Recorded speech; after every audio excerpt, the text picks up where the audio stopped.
Hey everyone, so I'm going to be reading chapters 9 and 10 today, which are the last two chapters of our Magic Treehouse book.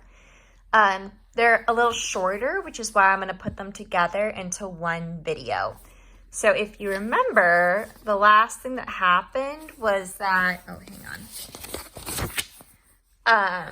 they found the last M thing, which was the mouse, and they put it together to make the chant Moonstone, Mango, Mammoth Bone, Mouse. And when that happened, Morgan Le Fay came back. Chapter 9, Morgan. "Thank you," Morgan said softly. "You have freed me from the magician's spell." Jack just stared at her. "You were Peanut?" Annie said. Morgan nodded and smiled.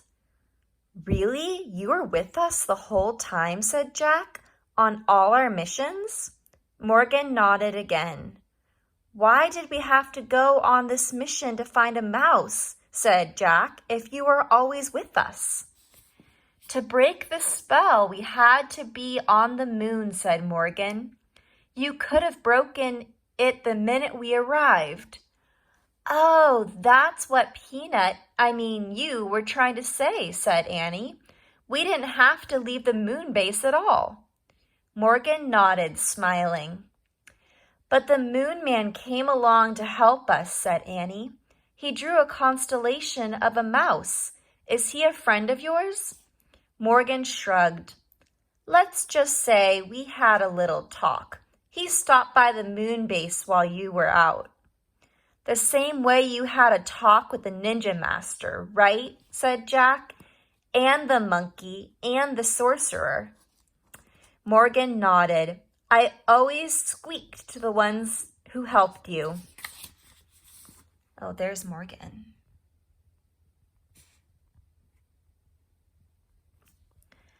"But how did they understand you? A mouse," said Jack. Morgan smiled again. "Certain wise ones understand the language of little creatures," she said. "I bet it was you who turned the pages of the books," said Annie, "to show us where to go next." Morgan nodded. "But who turned you into a mouse?" said Annie. Morgan frowned.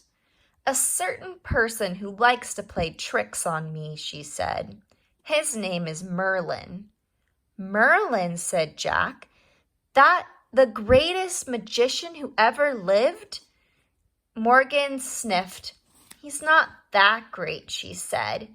"He doesn't even know I have two brave friends who helped me." "Us?" said Annie shyly. Morgan nodded. "And I thank you both with all my heart."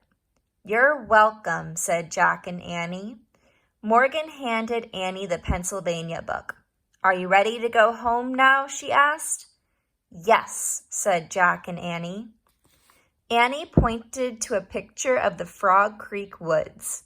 "I wish we could go there," she said. The treehouse started to spin. It spun faster and faster and faster. Then everything was still, absolutely still, but only for a moment. Chapter 10, Earth Life. The midnight woods woke up. A breeze rustled the leaves. An owl hooted. The sounds were soft but very alive. Jack opened his eyes. He pushed his glasses into place.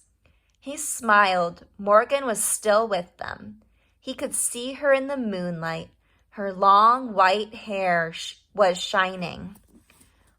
"Morgan, can you and the treehouse stay here?" said Annie. "In Frog Creek?"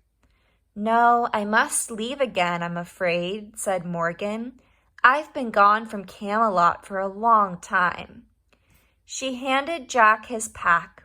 She brushed his cheek. Her hand felt soft and cool. "A bit of moon dust is still on you," she said. "Thank you, Jack, for your great love of knowledge." You're welcome, said Jack. Morgan tugged on one of Annie's braids. And thank you, Annie, for your belief in the impossible. You're welcome, said Annie. Go home now, said Morgan. Jack smiled. Home was Earth, that bright, colorful world where everything was alive and always changing. Bye, Morgan, said Annie. She started out of the treehouse. Jack looked back at Morgan. Will you come back soon? He said. Anything can happen, said Morgan. The universe is filled with wonders, isn't it, Jack? He smiled and nodded. Go now, Morgan said softly. Jack followed Annie down the rope ladder. He stepped onto the ground. The wind started to blow. The treehouse started to shake. A loud roar filled Jack's ears. He squeezed his eyes shut. He covered his ears. Then everything was silent and still. Jack opened his eyes. The ladder was gone. He looked through the leaves and branches of the giant oak tree. Where the treehouse had been was only moonlight now. Bye, Morgan, he whispered sadly. Bye, Peanut, said Annie. Jack and Annie stared at the top of the tree for a long moment. Ready, said Annie. Jack nodded. They started for home. The midnight air felt cool and moist. It was filled with the soft sounds of earth life. Jack and Annie left the Frog Creek woods.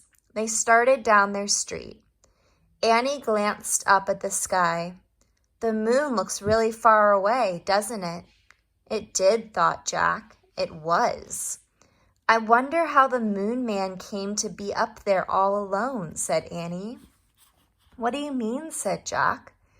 I mean, who helps him put on his spacesuit, said Annie. Who helps him get up when he falls down? And who is he? Added Jack. Who do you think he was? Said Annie. He must be a scientist or an astronaut from Earth, said Jack. No, I think he's an alien, said Annie, from another galaxy. Jack scoffed. What makes you say that? I just feel it, said Annie. Wrong, said Jack. There's no proof that aliens exist. Maybe not now, said Annie. But don't forget, we were in the future. Oh, brother, said Jack. They crossed their yard and climbed their back steps. Annie tiptoed inside the house. Jack followed her. Before he shut the door, he glanced up at the moon. Was Annie right, he wondered? Could the Moon Man have come from another galaxy? Morgan's words came back to him. The universe is filled with wonders, isn't it, Jack? Good night, Moon Man, Jack whispered. Then he closed the door. So that is the end of the 8th Magic Treehouse book. Remember, there are so many more Magic Treehouse books. There's at least more than 50. I'm not sure the exact number. So if you enjoy Magic Treehouse, you can check these out from the library. They have them on Raz Kids too. So we just finished book 8. If you would like to find book 9 and keep going, I encourage you to do it. This series is so good and there's so many more of them that you can explore. See you all later. Bye.